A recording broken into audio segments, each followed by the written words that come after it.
how your mood elevates when you eat? Not me, really. But, so what's the connection? It's deeper than you think, I'm told. Let's talk about the link between your brain and your cravings. Health and nutrition coach, Peter Linton. Good morning. Welcome to Smile Jamaica. Morning, Miss Peter. Pleasant morning. I was saying earlier that I'm not a food person. I eat because I know I have to eat or not when I live. But you're suggesting that there is a link between love and food, are you?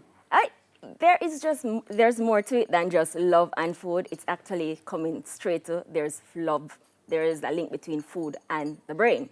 Because what brings love is going into what we call the neurotransmitters. That's what activates our feeling and our mood swings of what we talk about when we talk about the feeling of love. So where does the food, what comes into our belly, have anything to do with how our reaction and our body moves and everything about us? Yes, because your food connects to your brain. And the brain is what activates and tells your emotional signals what's going to be happening, whether it be not just love, but everything else that you do. But you are suggesting that there could be a link Yes. with love. Yeah, depending on the food. Depending on the food. Depending on the food. What does that mean? Why is it depend on the food? Yeah. Depending on the food, because every food, based on what you're eating, especially if you're finding yourself overly stimulated by certain foods. Say, for instance, their soft foods are actually linked to making us depressive. You'd have some food, just like how you feel elevated when you eat some foods and you find yourself say, boy, my energy is way up and I'm feeling nice and I'm great. But at the same time, I eat something else and I find out, oh God, I find out I feel depressed. All of a sudden, now I'm not feeling nice. And this is a serious question. serious You're not talking about aphrodisiacs yet. No, I'm not talking about aphrodisiacs. I'm talking about serious mental disorders because our food, if we're not getting quality nutrition, it affects how our body and how we react, period.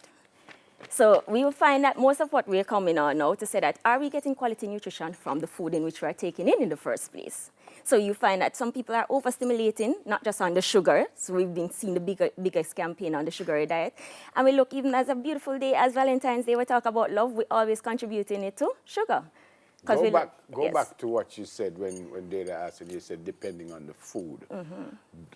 So are you suggesting there are specific foods that might actually make me depressed? Yes. Like? Yes. Excessive refined products. Like? Refined foods such as carbs. Refined carbohydrates are one of the major things that we found that is scientifically that. Refined carbohydrates such as flours, if you're looking at it, not every flour, but most refined and processed foods. And that's the food that will make me depressed? That will make you depressed. You know, so when I'm two boiled dumpling with some curry chicken, I'm very happy. Because we look at which one of the neurotransmitters that your body is calling for at that point in time. Because we look at emotional eating patterns. Yeah, but as much as Dana may have said that in a joke, but in a serious way, why would it depress me if it went to fill my stomach? In other words, I'm hungry, so I depress because I'm hungry. Yes. I go and eat some food, but you are suggesting that even though it full up my belly, it might still depress me. Yeah, because you find yourself wanting more and more of that because your body, as it relates, as I say, food just knows chemicals. That's what the brain responds to, and what you're getting from it is the chemical nutrition that comes from the food. Right? So if the food sends and what it does is activate the neurotransmitters, whether it be from the dopamine to the endorphins to the adrenaline, all of these receptors in which we are going into. Well, hold on. Which is why you have to be careful also what you eat at what time of day. Yes.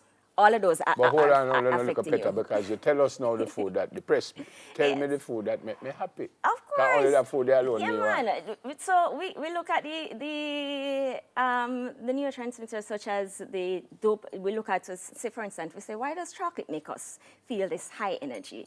Because it actually releases endorphins. And endorphins are the nice ones that we love. And we find ourselves constantly want that stimulation. Not just chocolate.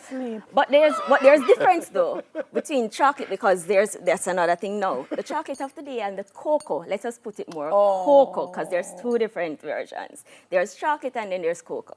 Cocoa actually does that to the body. So if Does I were to what? get, Make me does happy? heightens the endorphins. It sends it to the parasympathetic nervous system that I need to be relaxed. We like that good feeling. We don't want to feel What ourselves. other kind of food apart from chocolate? Apart from chocolate, we'll have fats, because the body loves fats. But without the good fats and the bad fats.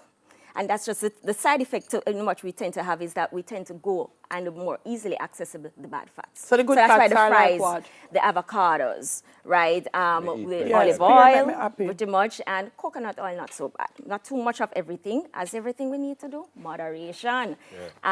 So the fats from our nuts and our seeds, those are what we want to crave more of, and not necessarily the bad fats, which is the saturated ones from our bacons and our deep fried products. Me and Peter now work out this morning. Right, You know. but we can, that's the whole point of coaching, is to get people to find the foods that actually help you, that you're not going on this high and low roller coaster of your emotion for your dieting. I was reading in preparing for this, it says a 2008 University of North Carolina Chapel Hill study found that women who were married were twice as likely to become obese as their peers who were single. Because we are Yes. cook going to eat.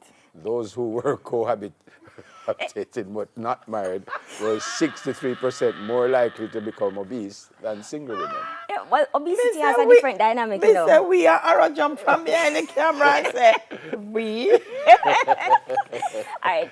The obesity has a whole different topic, and we could go deep into You that need to because come back. You need to we come realize that obesity, we have it. It's not a rich thing. It's not a poor thing, because we do have obesity even in poverty. A headline here says, getting over a heartbreak. You can't eat or you can't stop eating. Back again, going with the neurotransmitters. This is how the body relates, causes chemical reaction. Because when we look at what's happening when you're in love, when you see something that you like, you feel happy, and you like that You want to feeling. eat some you want wild dumpling and some salmon. Because why you want that? Because it brings through comfort. Yeah. That's what you're really looking for. It brings your body is going to naturally crave for the thing that is going to. Here's this. We don't want to feel sad because it's not a natural state for us to feel depressed. When and you mash sad. up this, I'm going to drink some Cinco Bible like him. Yes. Peter. Forgot for cleansing and clear up and pull, because we. I remember once I actually got upset over food. Yeah, because it was something that I was looking forward to having. Yes. And then when I got it, it just never tastes like me did for taste. I mean, just kiss my teeth. And goes, still going back again. That's the level of it. How our brain. but that I expects didn't think was because of what I put in. It was, I'm expectation. I'm thinking that it because it didn't taste the way I thought it should have been. It's the same thing with love. That's feeling. What's It's the really same come thing down with with the love? love. They said, boy, I think the relationship, why this girl wasn't so that, not what I expected. You know it that was I reached highly. really, you know. No, it's True, you not. not eat wild dumpling and that's like It's not Irish If really. you don't eat more boiled dumpling and curry chicken, you're not happy.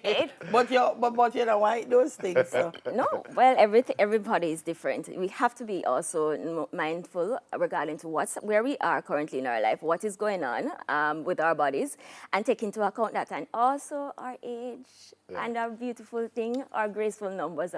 So I have to throw this in because someone sent Yes. me the 10 best foods for love. Eh, And it says honey, sweet. oysters, garlic, figs, chocolate. How you pronounce basil or basil? Basil? Basil. Bananas, avocado, almonds, and asparagus. Garlic. And for some people, most of those things will not be on their listing, none at all. As Dale said, curry chicken and wild dumpling. Garlic. But it comes down to comfort level. It comes down to what Yeah. your emotional eating pattern is resembling right now at this point in your life. So we want to make sure that we take note of that. And it happens that some people in a relationship, when they're in love, they do not want to eat, so because they want to maintain their belly shape just and full to. yeah, they're my full God. with love. Sometimes it's the excitement regarding to how the mind is saying, just like you said, the expectation. Boy, I don't want to be gaining weight, and then I might not have this partner anymore.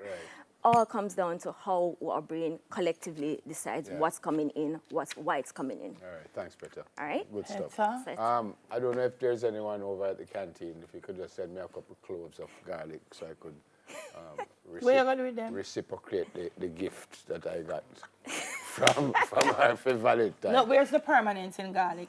It a go crush up and cook in the food and gone. No, you I can't. gave you No, a no. I gave you a gift. Yes, I gave you a gift. And when I painted it, gone. But hold No, on, it's not you're gonna not be listening to gone. me now. It's not I gonna am be going gone. to frame the garlic. I put it up right over your bed. No.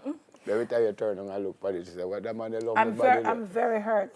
I'm Yeah, very hurt. but garlic is good, you know. It's Thank a you. great It's thing a for great- you. Thank And you. it would be very But excellent it's not for you. permanent. For other you purposes. shop and you. Yes, for other purposes. For the Thanks. meal, garlic is an excellent source there. So. Hold on, now what other purposes there? Come on, man, we complain about. Yes, the EDs. All right, so what erectile purpose I know about dysfunction you? comes Wait, no. into play. And I'm not Wait, saying no. you, but I'm saying Send a men in case of general. garlic. As we go Hold on, on, it's sorry, a great, no, Peter. great space there. So. Can you send a case of garlic? Come over.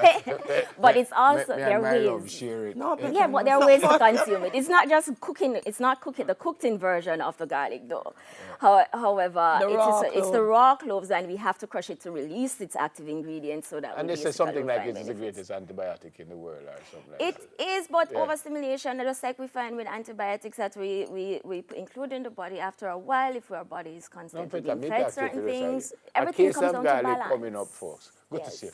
Great to Happy see you. Valentine's Day. Happy Valentine's Day. Health and nutrition coach, Peter Linton. 10 minutes to your health. We'll do it again next Thursday. What?